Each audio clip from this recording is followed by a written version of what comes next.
Hello అండి, అందరికీ నమస్తే. Welcome back to my channel. ఈరోజు మనం ఈ వీడియోలో సింపుల్గా బెండకాయ ఫ్రైని ఎలా ప్రిపేర్ చేయాలో చూసేద్దాం.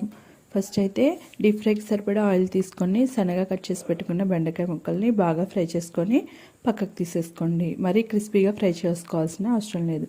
నెక్స్ట్ వేరొక కడాయిలో కొద్దిగా ఆయిల్ తీసుకొని ఆయిల్ హీట్ అయిన తర్వాత పల్లీలు, పచ్చిశనగపప్పు, దంచి పెట్టుకున్న వెల్లుల్లిపాయలు, పచ్చిమిర్చి, ఉల్లిపాయలు, జీలకర్ర, ఆవాలు, కరివేపాకును యాడ్ చేసుకొని ఫ్రై చేసుకోండి. ఇవన్నీ ఫ్రై అయిపోయిన తర్వాత మనం ఫ్రై చేసి పక్కన పెట్టుకున్న బెండకాయ ముక్కల్ని యాడ్ చేసి ఉప్పు, పసుపు వేసుకొని 2 మినిట్స్ మిక్స్ చేయండి. ఆ తర్వాత కారంని కూడా యాడ్ చేసేసుకోండి.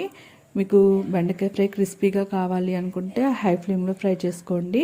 లేదు మెత్తగా కావాలి అనుకున్న వాళ్ళు లో ఫ్లేమ్లోనే ఉప్పు, కారం ముక్కకు బాగా పట్టేంత వరకు ఫ్రై చేసుకున్నారంటే బెండకాయ ఫ్రై రెడీ అయిపోయినట్లే. Thanks for watching. వీడియో నచ్చితే తప్పకుండా లైక్ చేసి మన ఛానల్ని సబ్స్క్రైబ్